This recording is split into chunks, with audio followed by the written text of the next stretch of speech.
Hi guys! Welcome back to my channel and this is CherryBells95 and for today's video, ayan, bubuksan natin to. Actually, matagal na to sa akin.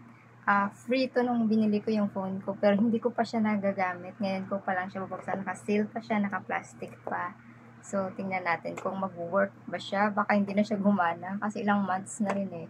November pa yata to last year. So, hindi ko pa rin siya nakatambay na siya. Buksan natin to. So, baka may naririnig yung parang ingay sa background ko.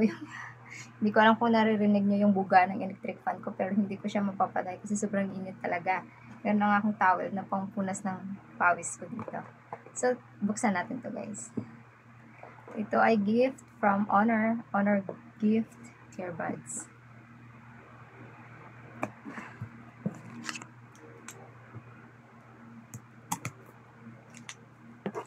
Ginamit yung bullet.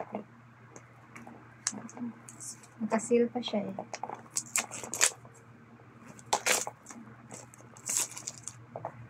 Yan siya.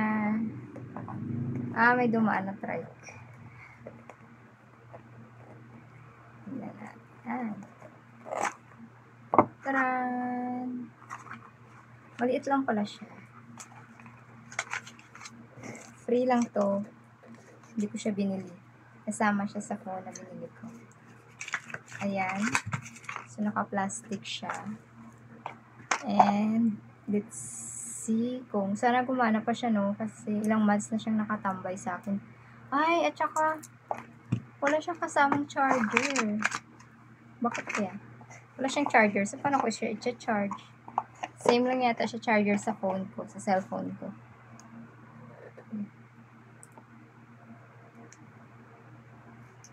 So, Honor na charger, pwede rin siya. Same pala siya sa charger ko. Hindi ko alam. Pero, ano yung purpose? Bakit mayroong plastic?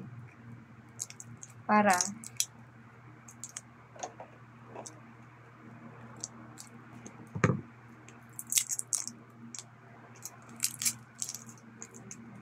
ayan siya.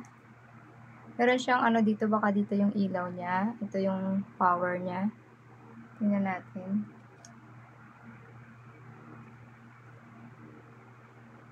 Kailangan bang pindutin? Hindi ko alam Kasi wala siyang wala siyang charge. Kailangan ba siya pindutin dito? Kasi yung isa kong earphones, ito yung earphones ko na to. Pag binuksan ko siya at nilagay, automatic mag-o-on. So ito, hindi siya nag-o-on. So baka kulang siya sa charge. Hindi ko alam. So try natin siyang i-charge, guys. Wala siyang charge. So hindi ko alam kung mag-work siya. Or baka nalubat na siya sa tagal. Try natin siyang i-charge sa power bank ko. Sorry. So-charge natin siya kung mag-iilaw siya. Okay. So, low-bat lang siya, guys. Ayan, nakita nyo, mag-iilaw siya. Nag-charge siya. Ayan, nag-blink-blink siya. Bakit puti dyan dito red? Siya. Yan. So, low-bat pa nga siya, guys. Hindi ko siya matitest. Pero, dahil nag-charge siya, baka mag-work naman siya. So, yun lang. Yun lang naman. Ang liit nila. So, ang kagandahan lang kasi, ito kasi, meron siyang sariling charger. Pero, ito, pwede siya, isa lang sila ng charger ng phone. So, which is good din naman para hindi maraming wire. So, yun lang. Thank you so much for watching. Sana matest ko siya mamaya. Hindi ko siya matest ngayon kasi low-bat. Thank you so much for watching. Please don't forget to like, share, comment, and subscribe. And ingat kayo lagi. God bless you all. Bye-bye.